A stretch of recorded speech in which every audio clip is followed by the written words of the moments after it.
교회가 개척교 말씀을 수요예배 하다가, 왜냐면 수요예배는 많이 안 나오시니까 제가 대예배 때 해야 하는데 이 말씀이 안 나오잖아요. 그래서 수요예배 때 그런 말씀을 드렸어요. 요즘 최근에 이 노회해서 그 각 전 교회대로 개척 교회하고 못 자립 못한 교회 있죠. 예. 그래서 1년에 2천 얼마가 안 되는 교회가 한 반절이 넘는가 봐요. 전국적으로 예산이. 그러면 목사님이 생활비가 안 되잖아요. 그러니까 좀 괜찮은 교회에서 돈을 가져오셔서 이 못 사는 교회 목회자들 기본 생활비를 해주는 그러한 제도를 해서 지금 거의 마련을 했어요. 그래서 올해는 안 될지 몰라도 내년이나 내후년부터 하더라고요. 그래서 저는 당연히 우리도 받을 줄 알았어요. 그 서류를 보니까요, 못 받아요, 우리는. 그러더라고, 우리가. 세상에. 좋은 거예요, 나쁜 거예요? 못 받은 게 좋아요?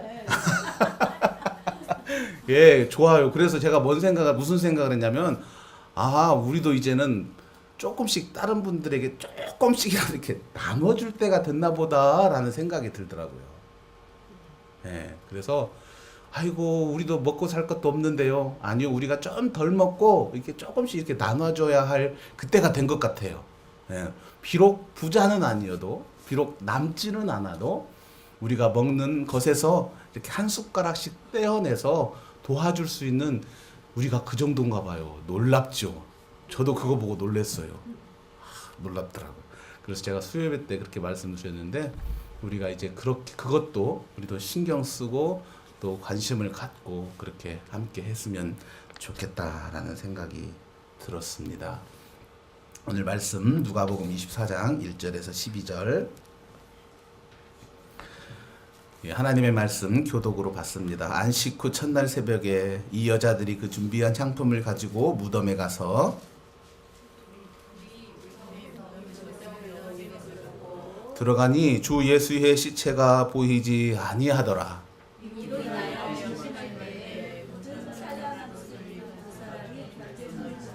여자들이 두려워 얼굴을 땅에 대니 두 사람이 이르되 어찌하여 살아있는 자를 죽은 자 가운데서 찾느냐?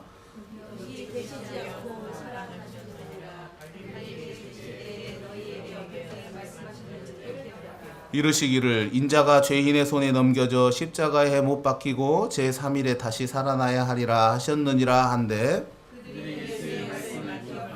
무덤에 돌아가 이 모든 것을 11사도와 다른 모든 이에게 알리니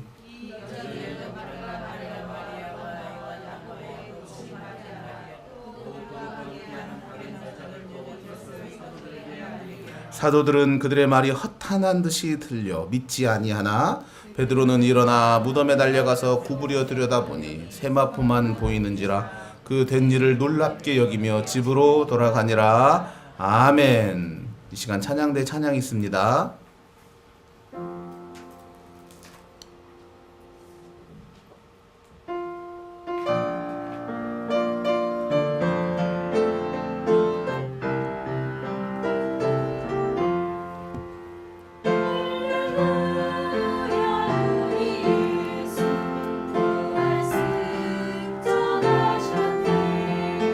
세상 사람 찬양하니 전사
아멘. 감사합니다. 기도합니다. 하나님 감사합니다.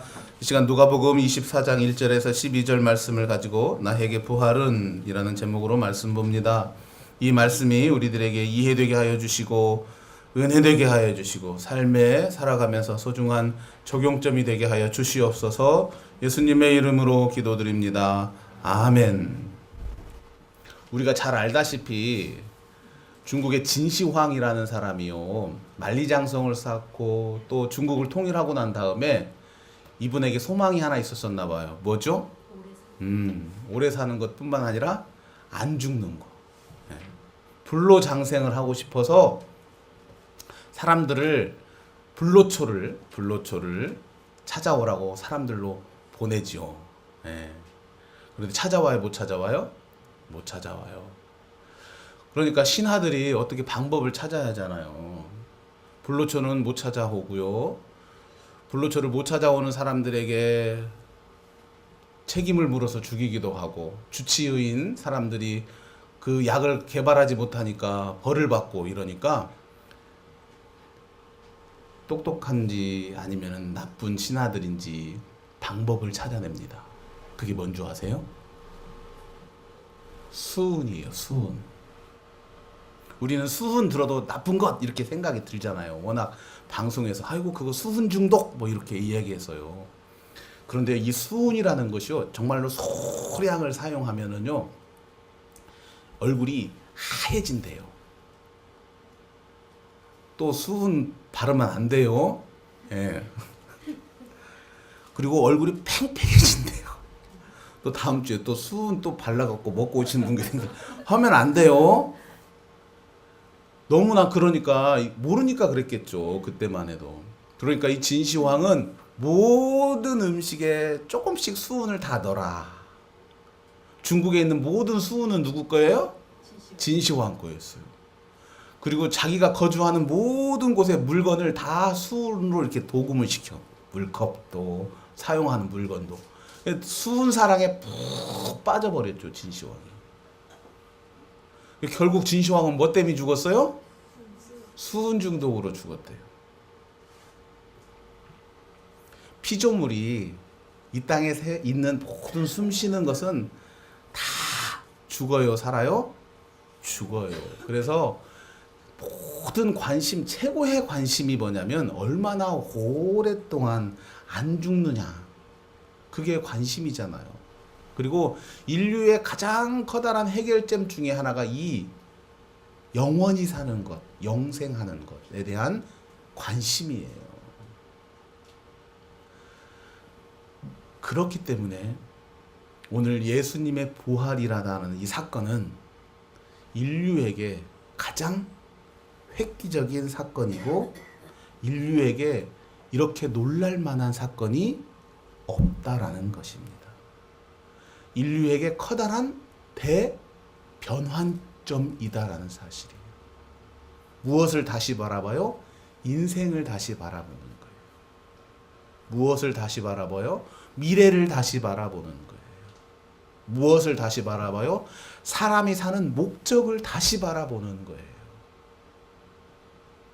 생각해 보세요. 앞으로 여러분이 1년 안에 아니면 한 달 안에 내가 그만 죽는구나 라는 생각을 한 사람하고, 나는 앞으로 평생 살 거야 라는 사람하고 목표가 같아요? 같을 수가 없어요. 한 달 후에 죽으면 여러분 뭐부터 해야 돼요? 빨리 주위에 있는 땅이나 뭐 팔아야 하잖아요.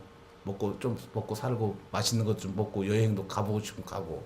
하지만 어때요? 평생 산다면? 아니요. 어쩌면 육체적 즐거움은 좀 더 뒤로 미룰 거예요, 여러분. 그쵸? 나중에 하면 되잖아요. 10년 후에 하면 되지, 100년 후에 하면 되지요, 말합니다. 따라서 내가 무엇을 하고 싶은지, 내가 어디로 가야 하는지, 내가 어떻게 해야 하는지가 다 계획이 바뀌는 거예요. 바로 그게 부활의 사건입니다. 그것이 바로 부활이라는 것을 우리 마음속에 가지고 있는 사람이 우리의 삶을 보는 거고, 삶의 목적을 보고, 삶의 방향을 보는 거예요. 오늘 그 부활절을 맞이해서 다시 한번 우리의 삶, 내 자신의 삶에 대해서 내가 어떠한 삶의 모습을 가져야 하는지 다시 한번 조명할 수 있는 그러한 시간 되시기를 원합니다. 오늘 본문이 말하고 있는 시간적은 새벽 아침 일찍이에요.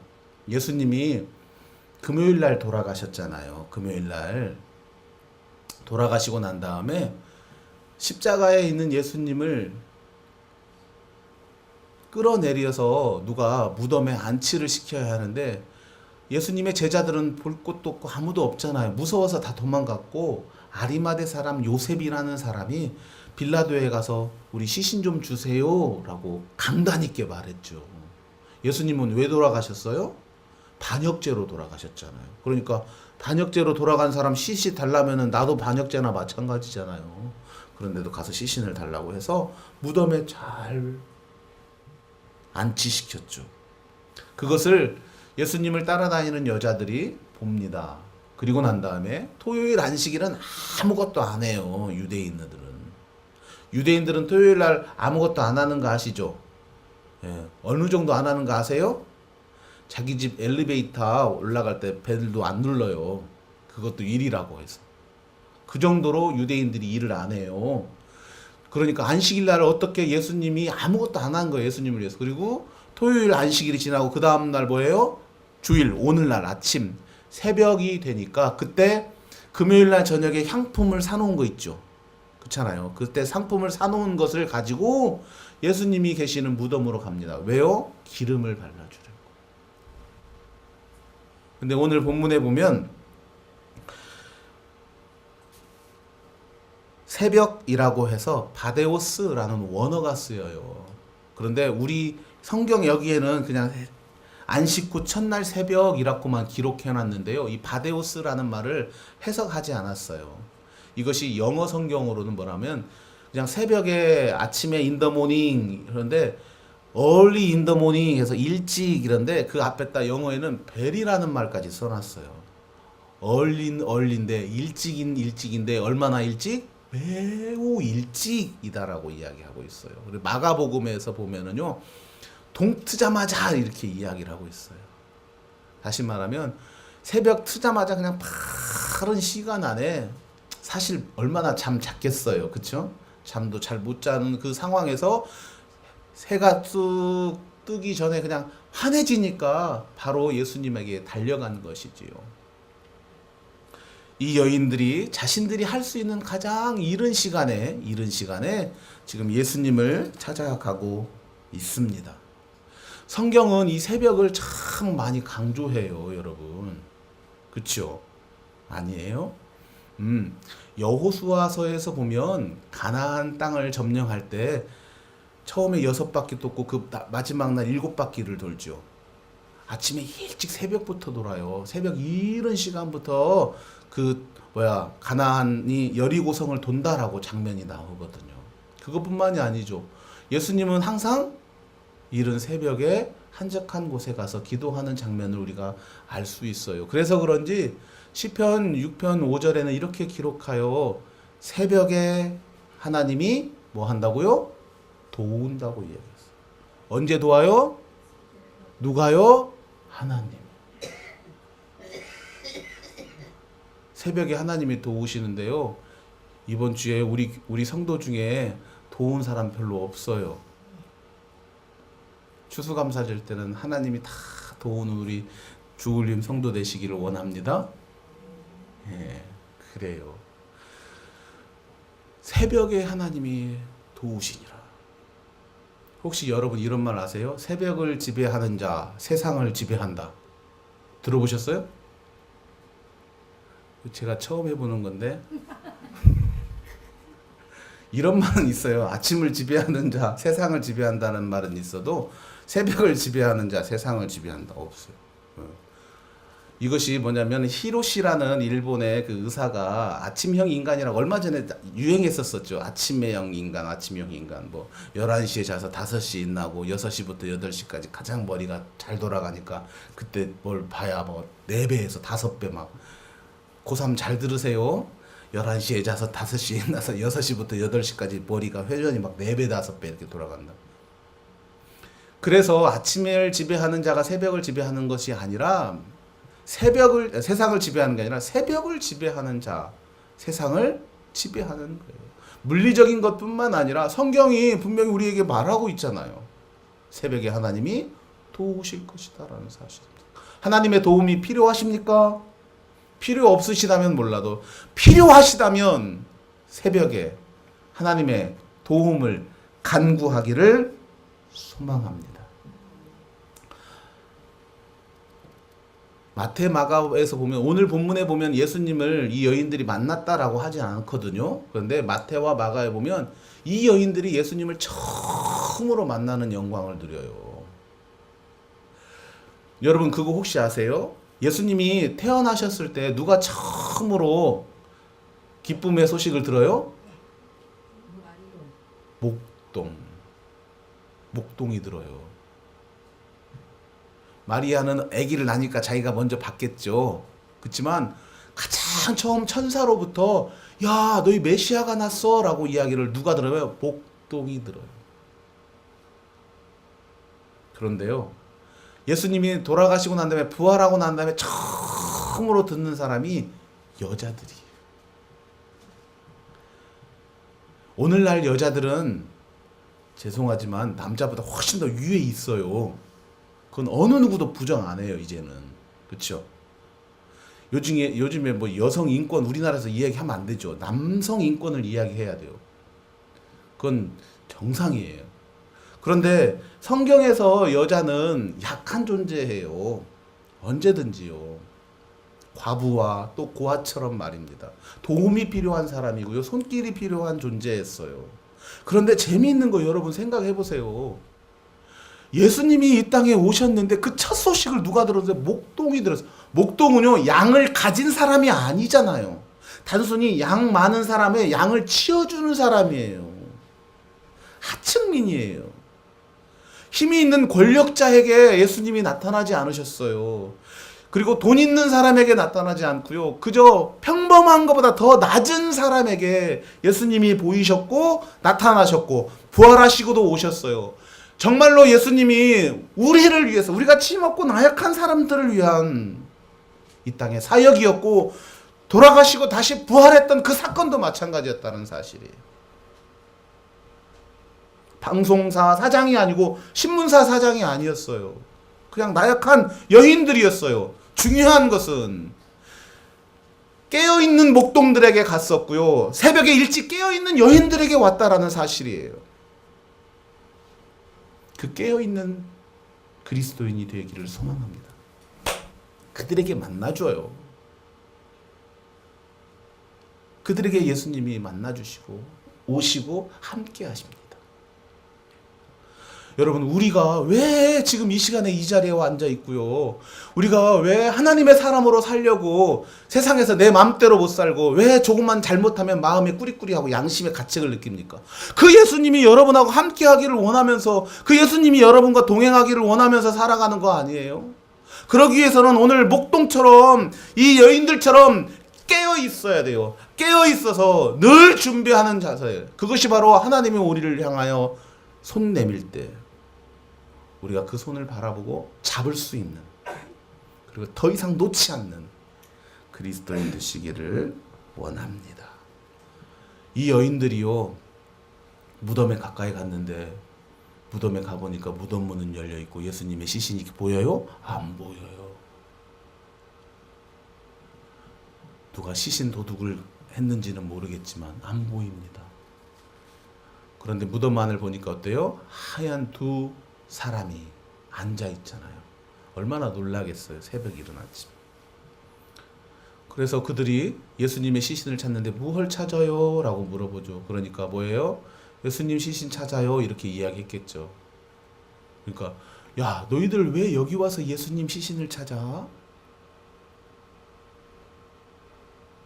왜 너 여기 와서 시신을 찾아?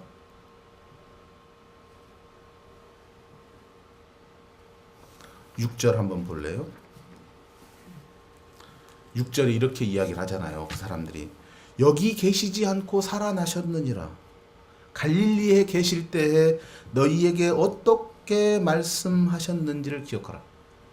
야, 너희들 갈릴리에 있을 때 예수님이 너에게 어떻게 말씀하셨는지를 기억해봐 라고 이야기하죠. 야, 그분 부활하셨어 라고 이야기 안 하셨고요.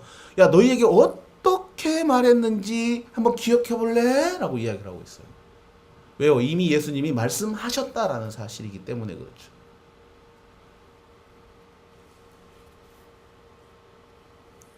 어떻게 기억해요? 8절에 이제 그 말씀을 기억하는 거예요. 8절 볼래요? 시작. 그들이 예수의 말씀을 기억하고. 야, 예수님이 어떻게 말씀하셨는지 기억 안 나? 그러니까 8절에 기억을 해냅니다. 그런데 이러한 여인들하고 생각해 봤을 때, 여러분 생각해 보세요. 혹시 예수님이 말씀을 전했을 때 이렇게 만약에 예를 들어서 제가 예수님이라면 예수님의 제자들은 어느 정도 앉아 있을 것 같아요, 여러분 생각하기. 제일 뒤에 아니면 앞에 부분. 그쵸? 제 생각에도 그랬을 것 같아요. 앞에 부분. 제 생각엔 뒤에 안 앉았을 것 같아요, 예수님의 제자들. 요즘같이 마이크 시설이 좋은 것도 아니고 따라다니잖아요. 항상 보호하고 따라다니고. 여인들은요, 제 생각에는 여자들이 만약에 여인들이 예수님하고 딱 붙어 다녔으면 소문 엄청 났을 거예요. 그렇지 않아요? 유대인들에서 저 랍비 베렸어? 큰일 났어. 어쩌면 여인들은 천천히 뒤로 좀 더 멀리. 제가 왜 이 말씀을 드리려고 하냐면 여인들이요, 예수님이 말씀이 기억이 났잖아요. 무슨 말씀이냐면 내가 다시 죽었다가 다시 태어나서 3일 만에 다시 태어날 것이다 라고 말할 것을 7절에 그렇게 말해요. 볼래요? 7절에 인자가 죄인의 손겨 넘겨 십자가에 못 박히고 제3일 만에 다시 살아야 나리라 하셨느니라 라는 그 말씀이 기억이 났어요. 여자들이. 야, 너 말씀 기억 안 나? 이렇게 했을 때요. 부활했다고 하셨어요? 안 했어요.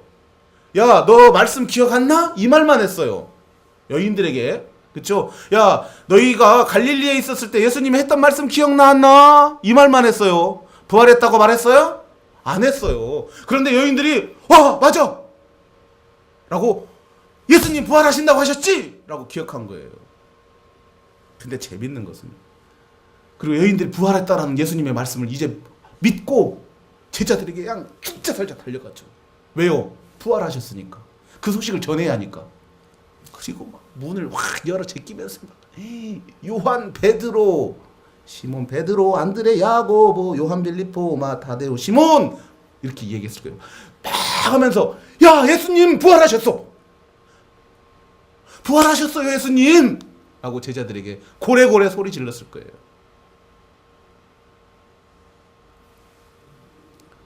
예수님의 제자들의 반응이 어땠어요? 오늘 본문 보세요. 11절. 사도들은 그들의 말이 허탄한 듯이 들려 믿지 아니야. 여자들이 지금 무슨 말 했어요? 야, 예수님이 갈릴리에서 했던 말 기억내! 이 말 했어요? 안 했어요. 그 말 안 했어요. 부활하셨어! 이 말 했어요. 가까이에 들었던 제자들은 부활하셨대, 너 들었잖아, 우리 알고 있잖아 라고 얘기해도 못 알아듣는 것처럼 허탄하다. 여기서 허탄하다는 말은 무슨 말이냐면요, 신약 전체에서 딱 한 번 나오는데요, 제정신이 아니다, 미쳤다 라는 의미로 받아들여져요. 아니, 저 뒤에서 들듯 맞듯 들었던 여인들은 야, 갈릴리에서 했던 말 기억 안, 도대체 예수님이 3년 동안 조금만 했겠어요? 갈릴리에서만 부활에 대해서 이야기하셨을까요? 아니잖아요. 갈릴리에서 이야기했던 거 그 말씀 기억 안 나? 라고 했었을 때 그들은 부활을 깨달아 버렸는데, 부활을 이야기를 하는 제자들은 이 여자들 미쳤네, 아침부터. 그러면서 믿지 않고 있는 모습입니다.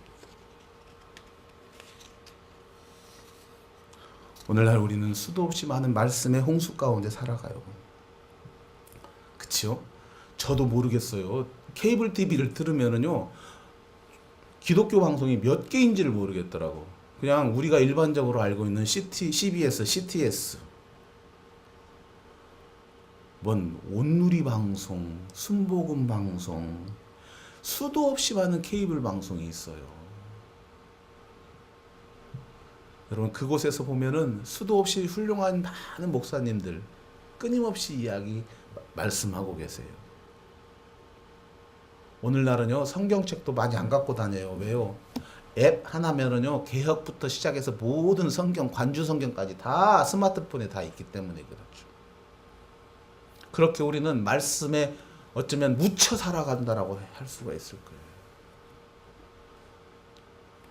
신약 예수님 시대만 해도요, 회당마다 성경이 다 있는 게 아니었어요. 이 성경이 다 있는 게 아니라 이사야서, 일반적으로 이사야서 같은 경우 두루마리 있죠. 이것이 몇 개 있어요. 그러니까 좀 가난한 회당 같은 경우는요, 두루마리만 맨날 그거만 읽어요. 하나 두 개밖에 없으니까. 뭐 이것이 막 창고로 가득 있고 이렇지 않아요. 그런데도 그렇게 감사하고 그렇게 은혜스럽고 그렇게 하나님의 말씀에 갈급했고, 그런데 우리는 거의 완전하다라고 하는 성경의 말씀을 가지고 매 순간 훌륭한 목사님들의 말씀을 그렇게 들어도 여러분, 어떻게 여러분 귀에 들리고 계십니까? 어떻게 그 말씀이 여러분들에게 들려지고 있습니까? 고등학교 때 국어 선생님인가 이렇게 말씀하셨어요. 너희들이 아직 연애를 안 해서 그런데 무슨 소리와 언어에 대한 공부를 하다 그랬던 것 같아요. 제가 그것을 알아서 체험했어요. 저는 뭐냐면, 너희들이 나중에 연애할 때 이렇게 막 20-30명이 막 이렇게 이 얘기하고 있어도 네가 좋아하는 여자가 저기 한 3m, 4m 떨어져서 무슨 말을 해도 다 들려. 들려요, 안 들려요? 들려요. 제가 체험해봤어요. 내가 관심 있는 여자는요, 4m, 5m 이에서 막 시끄러도 이 얘기하는 소리 다 들려요. 나 며칠째 어디 가? 막 이런 소리 다 들려요. 다 들려. 초능력자가 돼, 순간적으로. 주지지지지지지지지. 오늘날 홍수처럼 들려오는 예수님의 말씀이 그 연인의 음성처럼 들리시기를 소망합니다. 아무리 주위에서 시끄럽고 개팍한 소리가 막 들려오고 세상에 뭐 가치 있는 다양한 이야기들이 들려온다 할지라도 예수님의 음성이 들리는 그 순간 내 연인이, 내가 사랑하는 연인이 조그맣게 이야기하는 그 세미한 음성이 정말로 달콤한 연인의 음성처럼 들려서 여러분의 머릿속에 콱콱 박혀버리기를 소망합니다.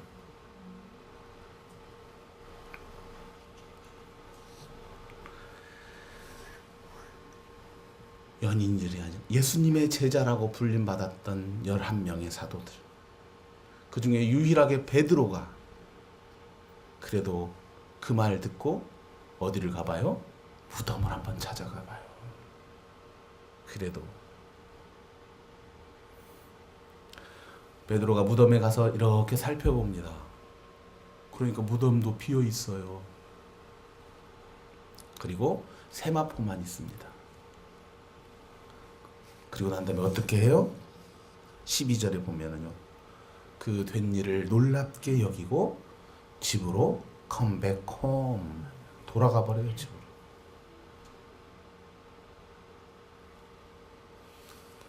안타까운 일입니다.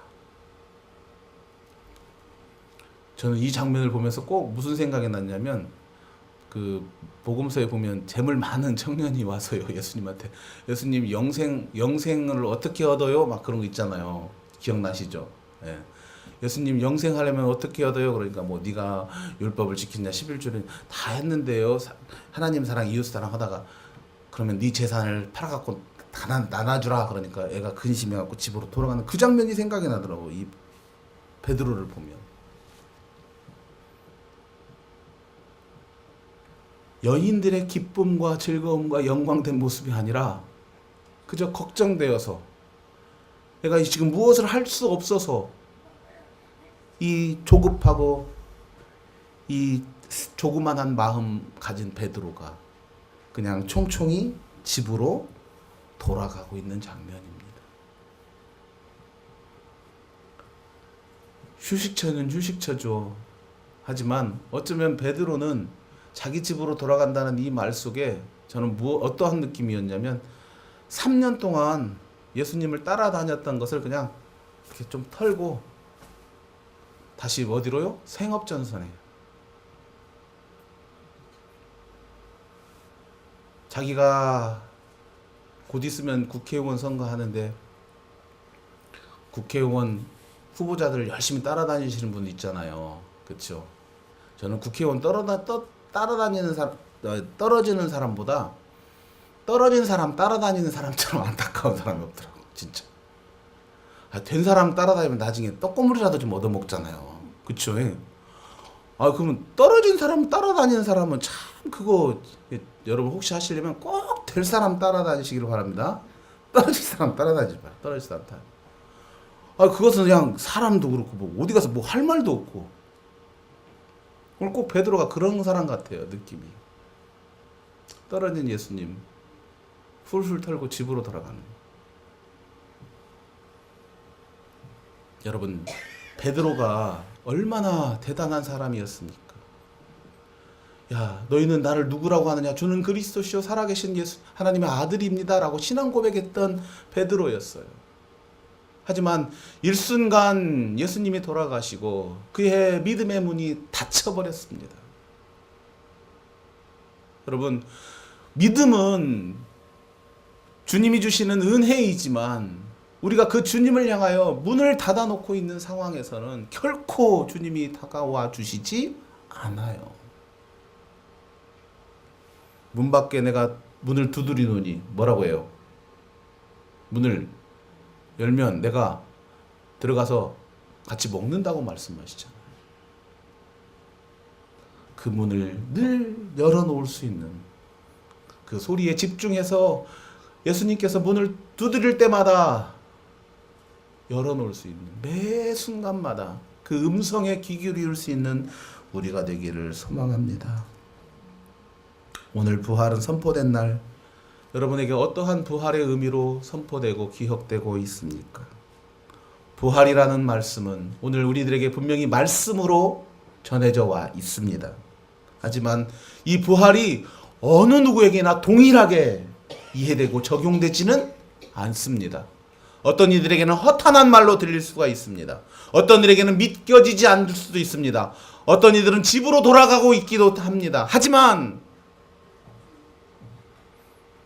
진정 죽었다가 다시 살아나시는 그 영광에 우리가 믿음으로 온전히 받아들여서 우리에게 영광이고 기쁨이고 소망이 되는 사건이기를 소망합니다. 이 부활의 사건이 나의 삶의 전체를 다시 한번 바꾸는 사건으로 내 삶의 목적을 다시 한번 되짚어보는 사건으로 내 인생의